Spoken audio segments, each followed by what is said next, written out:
किसान साथियों, आज की वीडियो में हम जानेंगे अगर आप धान की फसल में कल्ले बढ़ाना चाहते हैं तो क्या करें। यह तरीका जो आज हम आपको बताएंगे, यह तरीका भी किसान साथी आप अपना के बहुत सारे कल्ले अपनी धान की फसल में आसानी से ले पाएंगे।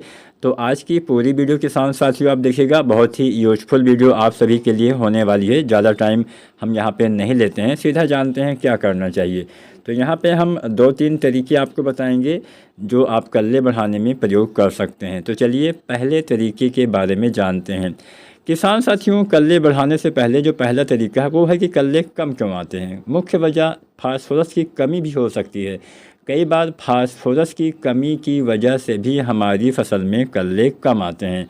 अब फास्फोरस की कमी क्यों हो सकती है? अगर आपकी मिट्टी में पहले से ही कमी है, आपने कम मात्रा में डाला है तो भी कमी हो सकती है। वैसे तो हमें खादों का प्रयोग मिट्टी की जांच करवाने के बाद ही करना चाहिए, वो सबसे बढ़िया माना जाता है। लेकिन जांच ना करवा पाए हों फिर भी आपको डीएपी वगैरह डालना होता है ताकि हम फास्फोरस की पूर्ति कर पाएँ। डीएपी अगर आपने कम डाला या कोई दूसरी खाद डाली जैसे सिंगल सुपर फास्फेट या एनपीके, कुल मिला के मेरे कहने का तात्पर्य यही है कि अगर आपने जो फास्फोरस वाली खाद के रूप में चाहे आप डीएपी डाले हो, चाहे एनपीके, चाहे एसएसपी, अगर आपने कम मात्रा में डाला हुआ है या डालते समय कुछ गलतियां कर दी हैं तो भी फास्फोरस नहीं मिलेगा। गलतियां हम कौन सी कर सकते हैं?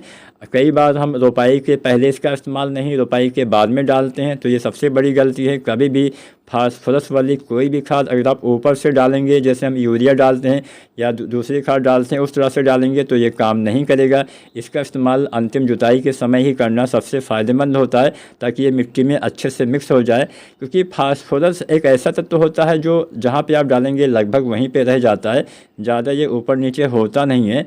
तो इसलिए इसका इस्तेमाल पहले ही खेत तैयार करते समय कर देना सबसे अच्छा माना जाता है। तो ये गलती हो जाती है। दूसरी एक गलती सबसे बड़ी हो सकती है कि आपने फास्फोरस वाली खाद के साथ जिंक मिला के डाल दिया हो।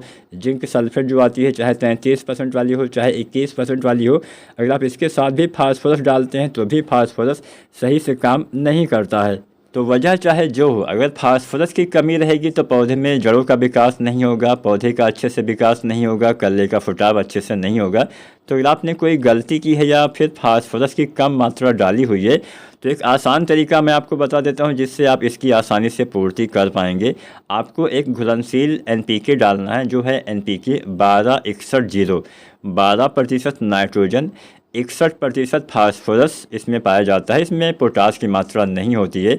इसमें जितने भी एनपीके मार्केट में मिलते हैं उसमें से सबसे ज़्यादा फास्फोरस एनपीके 12-61-0 में ही अभी फ़िलहाल के दिन में तो यही पाया जाता है।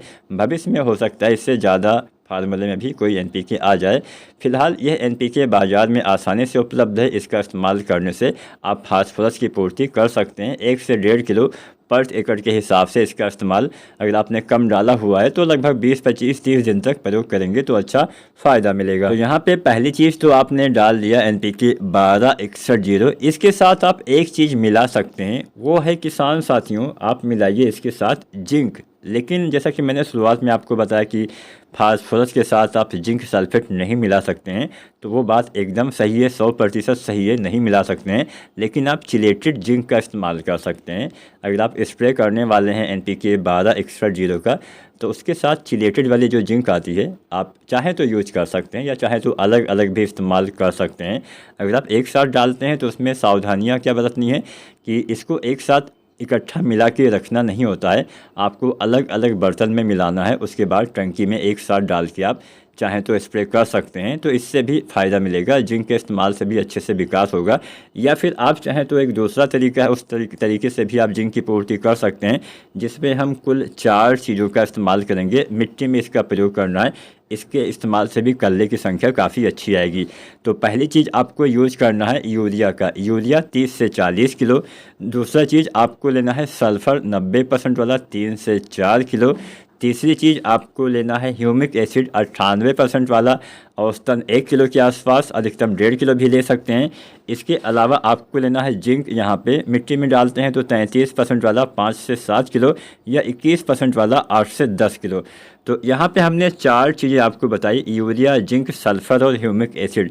अगर आप इस तरीके का, इस फार्मूले का इस्तेमाल अपने फसल में करते हैं, ये मैंने मात्रा पर एकड़ के हिसाब से बताया हुआ है, तो आपके पौधे में बहुत अच्छे कल्ले आएंगे, बहुत अच्छा फुटाव होगा, पौधे में हरापन आएगा, पौधे भोजन अच्छे से बना पाएंगे, जड़ों का विकास में काफ़ी तेज़ी आएगी।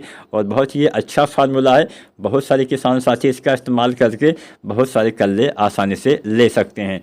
जब भी आप इसका इस्तेमाल करें तो मिट्टी में उचित नमी होनी चाहिए। अगर नमी की कमी है तो आप पहले पानी लगाएं, उसके बाद यूरिया डालें तो अच्छा रहेगा। क्योंकि अगर आपकी मिट्टी हल्की है, आपने बाद में पानी लगाया, पहले यूरिया डाल दिया, तो वो पानी के साथ नीचे जाने की संभावना ज़्यादा रहती है। तो यहाँ पे हमने 2 फार्मूले बताए हैं, NPK 1261 वैसे तो आप कभी भी डाल सकते हैं, लेकिन 20 से 30 दिन पे उसका भी इस्तेमाल आपको करना है। और दूसरा फार्मूला भी 25-30 दिन के आसपास प्रयोग करना है। आज की वीडियो अच्छी लगी हो तो आप लाइक करें।